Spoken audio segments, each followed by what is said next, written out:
my name is John Bonjour. I am a comic book artist and film enthusiast, and this is all of the movies and TV shows that I watched in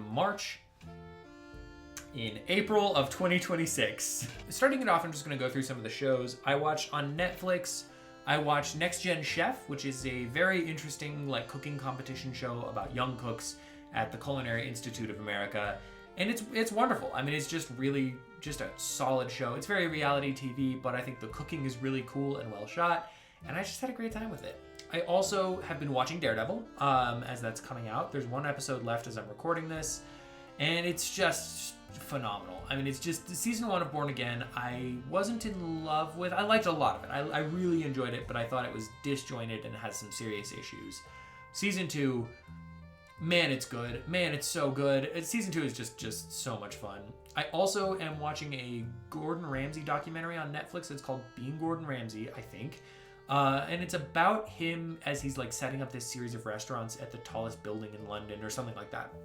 Anyway, it's very interesting and I think very good. It's nice. I was worried starting it that it was going to feel a little bit like Gordon Ramsay propaganda, that it was going to feel a little bit like, oh man, he's just such a good guy and good restaurateur and he's so good at everything and isn't he good?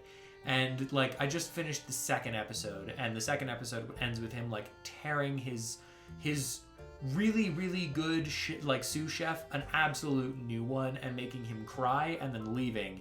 And the episode just ends on the sous chef crying. And I'm like, okay, well, we're being honest, so that's nice. Still in the middle of season 4 of The Bear, which is very good. It's such a good show. I love cooking shows. I love cooking and I love cooking shows. On to movies. I watched Everybody Wants Some, directed by Richard Linklater. And it's really solid. It's just a really good hangout movie that I think... I didn't know it was Linklater. And I started the movie... I got a bunch of movies from my friend Steve. Shout out Steve. He's super nice. He keeps giving me movies. And I don't know how to process that because it's so kind. But he gave me a binder full of DVDs from his aunt and uncle's place that they just didn't want anymore. And I just popped in Everybody Wants Some because it was the first one that I hadn't seen in the binder. And I didn't know who directed it. I didn't know anything about it. So I just started watching it. And it just hit so hard. And I like doing this. I'm probably going to keep doing this where I just keep watching ones that I don't know, not looking anything up and just forming an opinion because it feels so fun. If I'd known it was Richard Linklater, I probably would have tried to engage with it in a different way. And I like that I didn't know that. And the movie ended and I saw the directed by Richard Linklater. And I was like, well, that's why it's incredible. That's why I had such a good time with it. Everybody Wants Some. It's got a crazy cast and just a really solid hangout vibe. I really just enjoyed the hell out of it. Next, I watched Sisu Road to Revenge, the sequel to Sisu about the old Swedish guy killing everyone he sees. And it is sillier than the first one in a way that I think really serves the movie quite well. This becomes a Looney Tunes movie. The first one also kind of felt that way. This one really, really feels that way. And I loved it. I mean, I don't think it's great. I don't think it's a phenomenal movie, but the action is very well done.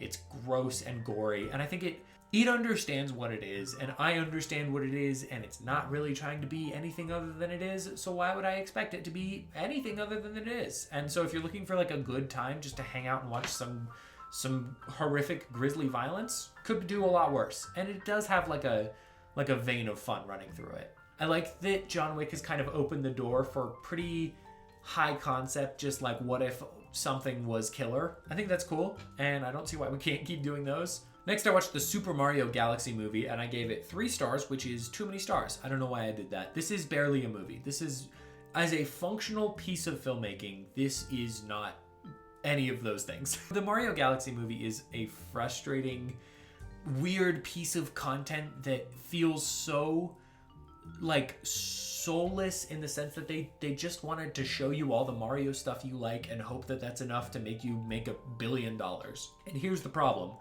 I saw the movie, I saw all the Mario stuff I liked, and I kind of had a good time with it, it's a bummer. It doesn't make any sense. I see through what they're doing, and yet it still kind of works for me. The shiny, popcorny, bright colored veneer has worn off and into my hands, and I'm just eating it. I'm just lapping it up. I don't understand it. I don't know why I enjoy these movies because they're not good, and I see that they're not good, and yet I still watch them and I still keep going to them. In both my defense and theirs, I have not rewatched the first Mario movie, and I have no plans to do so. And also, I have not rewatched the second Mario movie, and I have no plans to do so. But I don't know. Maybe it's okay to have something just be disposable and entertaining. Speaking of disposable things, I then watched Alien vs. Predator for the podcast. I do a podcast called the Motion Picture Retribution Power Hour with my two best friends where we make each other watch bad movies, and I really wish more people listen to it. So please go listen to that. It's on YouTube. It's on Spotify. It's on everything. Everything that you can get a podcast on, it's on. It's good. It's a good time. Not the movie. Alien vs. Predator is bad. And yeah, I don't know. I mean, it's like, just go listen to the episode. There's a lot of thoughts that I have on that. We're just gonna crack through these. I am doing an MCU rewatch to end all MCU rewatches. So I watched Iron Man 2, The Avengers, and Thor. Not in that order though. You'll just go watch those videos. Then I watched Thrash on Netflix. This is a shark movie directed by Tommy Wirkola, who also did Violent Night, a big stupid movie that I love. And he did Dead Snow and Dead Snow 2, two big stupid movies that I love. Thrash is a big stupid movie that I don't love. I think there's a lot of issues with it, and I wish it was better or more, but it's okay. It's a shark movie. It's a solid shark movie. Then I watched Hellboy 2019, a movie that I will die on the hill of. I have guested on a podcast called Fine Beats and Cheeses just to talk about this movie. I did my own episode of the Motion Picture Retribution Power Hour to talk about this movie. I talk about this movie with my friends all the time. They hate it. They hate that I talk about it. No one likes this movie, and I am obsessed with it. I just can't get enough of Hellboy 2019. I love it so deeply, so deeply, so much, that I kind of want to make a video about Hellboy just to talk about it here too. Then I watched Thor: The Dark World, also for the MCU rewatch. Then I watched Lee Cronin's The Mummy, and I have oh so many thoughts about this. I went with my buddy Cole. We had a weird time. Watching this movie because we're walking up to the theater, and he goes, yeah, I don't know, man. I just don't like, I'm down for a lot of horror movies. I just don't like kid possession. And I was like, ooh, did you watch the trailer for this? Because that's kind of what this is. And I don't think he had a great time with it, but I did. I think I mentioned this in another video, but I have made the unofficial to semi-official transition to being Catholic, and I had to kind of reconcile in my heart, okay, am I okay with watching horror movies now that I'm, not that Catholicism would necessarily go against that, but just as I'm reassessing everything in my life, am I comfortable with that? And watching Undertone, I was not comfortable with that, and so I was like, do I just not like horror movies anymore? That's such a big part of me. Do I just not enjoy that? No, I still like them. I still have a good time with them. Lee Cronin's The Mummy is wild and gross. It's an Evil Dead movie. It's also like half an hour too long, but I had a good time, and I can't deny that.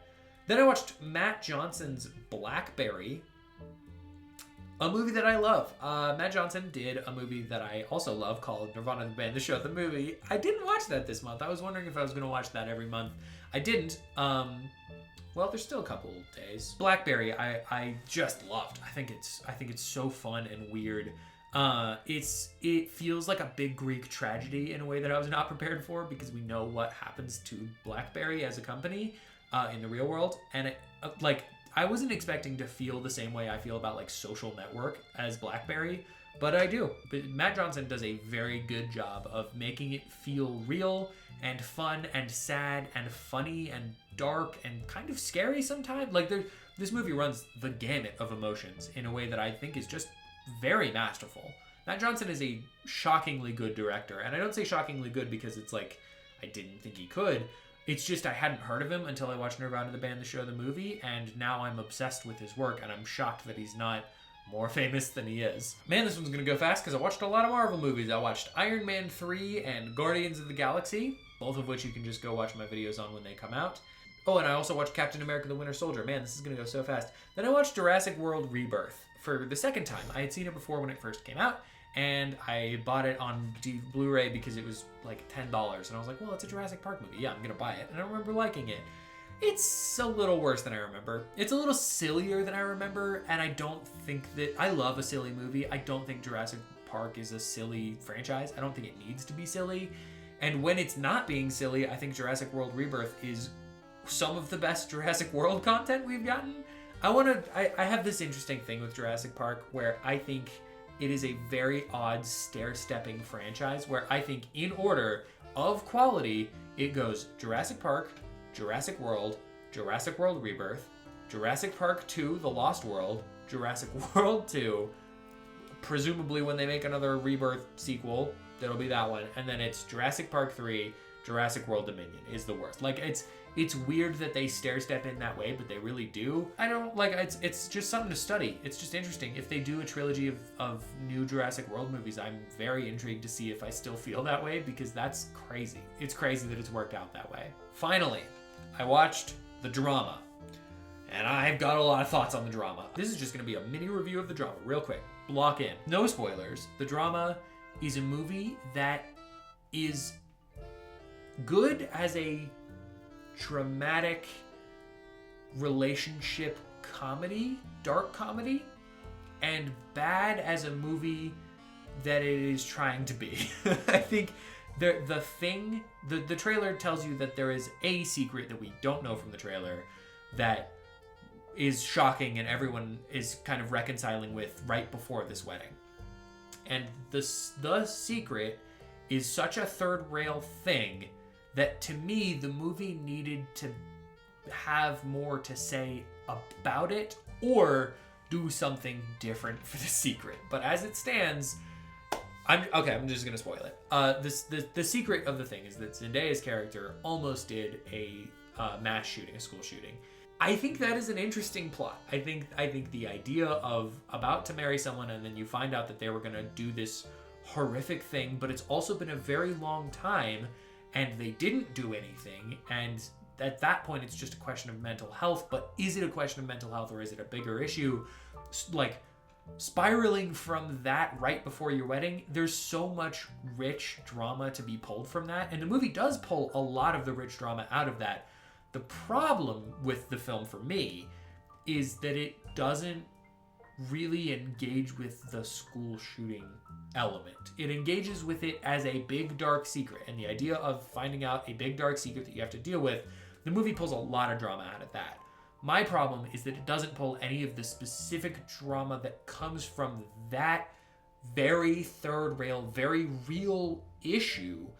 The movie doesn't really have anything to say about that. Like, you could interchange that for pretty much any other dark secret, and assuming everyone reacts the same, which they do in this movie, another kind of problem with it is that everyone who hears that secret has the exact same baseline reaction, which is, you are a psychopath, you need to go to jail. Which maybe I'm wrong. I don't think that's the rational reaction. I don't think anyone has that reaction, and I also don't think the movie is trying to make a point by having everyone have that reaction. I think the movie is just trying to give people that reaction, and I don't know that it really is real. Like, my reaction to hearing that was not that. My reaction was, wow, that's really heavy and dark. I'm interested to engage with that and see, like, what happened and why, and, like, all the things that the movie kind of relies on you being interested to know.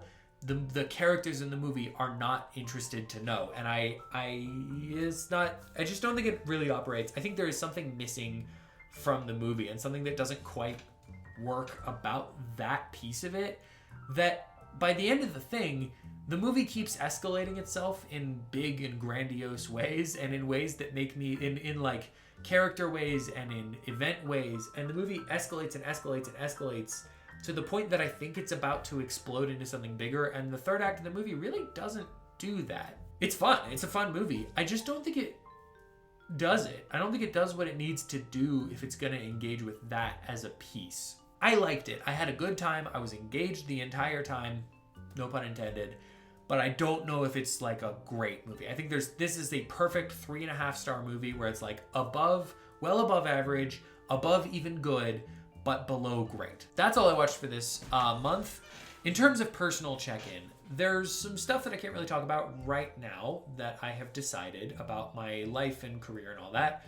But I'll tell you more about that next month, probably, maybe the month after. But there's some of that going. My comic is back to releasing as of, well, actually, when this comes out, probably today, which is very exciting. Edge of Bordertown is free to read on johnbonart.com, so please go read that for all 6 of you that watch these videos. Otherwise, I'm doing well. I'm doing well. I'm coming out of a weird season, and I think some of the decisions that I made recently are really helping me with that feeling. And that's very non-committal. That's a very vague thing to say, but I'm happy, I'm doing well, and I hope you guys are doing well. Let me know how you're doing in the comments. And also let me know what you watched. I guess that's what this video is about. Thank you so much for watching these videos and checking out my channel. If you'd like to hear more of my thoughts on movies, comics, TV shows, anything of the like, hit the like button, hit the subscribe, and comment down below what you'd like me to review next. Or do none of those things because I am not your dad.